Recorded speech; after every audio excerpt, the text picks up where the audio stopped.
Well, that escalated quickly.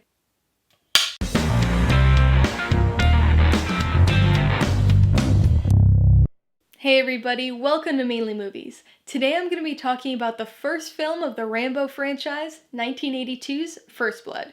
If you're new here, please consider subscribing for a variety of movie-related content like reviews, rank lists, and trailer reactions.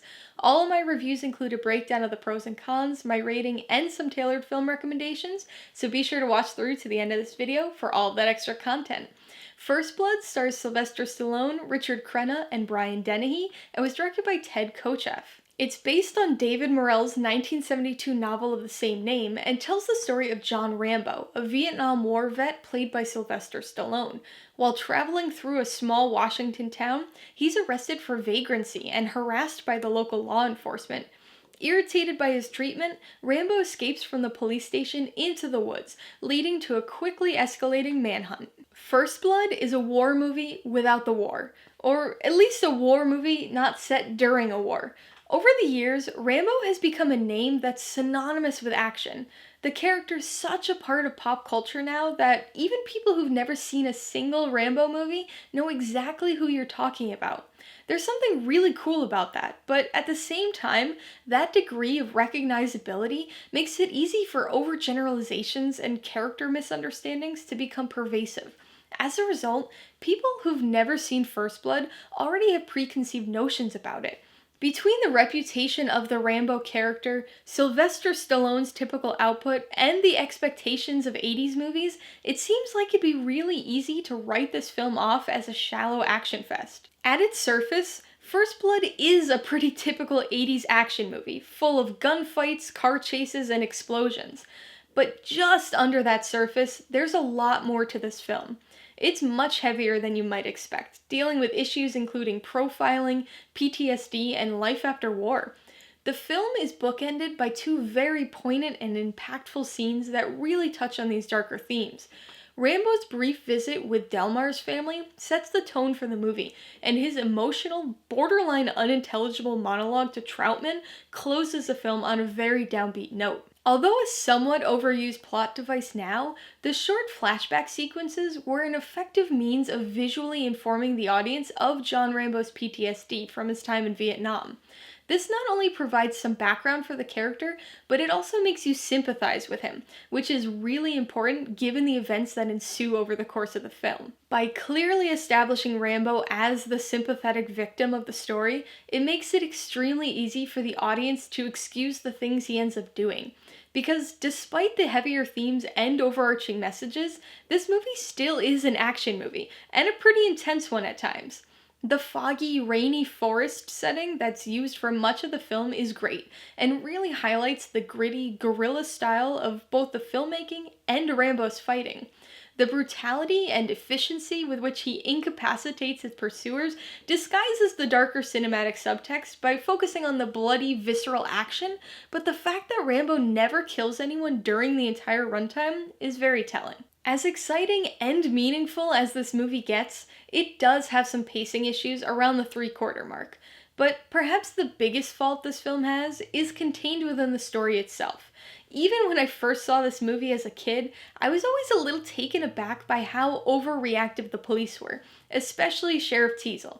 Now, obviously, I wasn't alive during the post-Vietnam era to see the anti-soldier scapegoating attitudes, but I've always felt that the entire plot of this film hinged on a very small moment that escalated far too quickly until it became the uncontrollable guerrilla war we witness in the woods and streets of the ironically named Hope, Washington. I suppose that might be part of the point of the movie, showing how inconsequential and frankly stupid issues can blow up and quickly become big problems. Plus, I guess this would have been a really short movie if Rambo had just walked off towards Portland. Alright, let's talk about the pros and cons. Pro number one is the gritty realism. Even though this movie set the stage for hundreds of action movies to come, it retains this unique feel to it.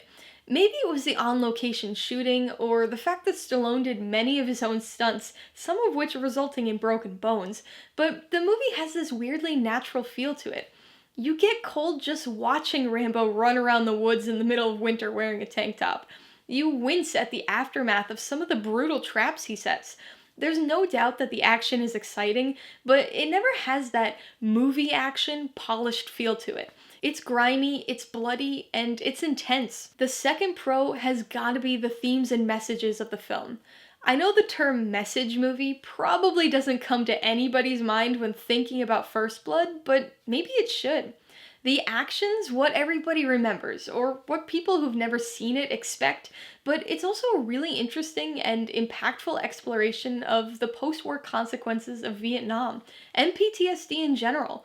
Like I said, the opening and closing scenes of this movie are way more poignant and heavy than you'd expect from an action movie. On the con side, my biggest issue with the movie is the absurdly fast escalation of it all. We go from Rambo walking down the road minding his own business to him impaling police officers with spear traps in the woods in like 30 minutes. In the context of the story, it makes sense, and while you're watching it, you're so caught up in the action that you don't think about how absurd it all is, but at least for me, by the end of the movie, I always can't help but think about how insane and brutal it all gets so quickly for very little reason. I'm gonna give First Blood 3.5 out of 5 paws. The action's great and the messages are impactful, but there's just something a little off about the story for me, especially with regard to the escalation of it all. I would recommend First Blood to pretty much anybody who likes action movies. It doesn't have the polished stunt work and CGI that modern action films have, but if you like the gritty, this actually seems kinda dangerous style of 80s action movies, this should please you. It's almost a war movie, but not quite, and the darker themes add some emotional drama that brings a little bit of depth to this movie. If you liked First Blood, I would obviously recommend the other movies in the Rambo franchise, especially the fourth installment, aptly named Rambo. Obviously, it's another Rambo movie, but I think it's also the most thematically in line with First Blood, despite being released 26 years later. Rambo's still a badass and gets to put his skills to use in a jungle. If you like the Vietnam aspects of this movie, I would recommend that you check out The Deer Hunter for another movie that illustrates the emotional and mental toll the Vietnam War took on soldiers. And if you just want another 80s action movie, be sure to watch Commando.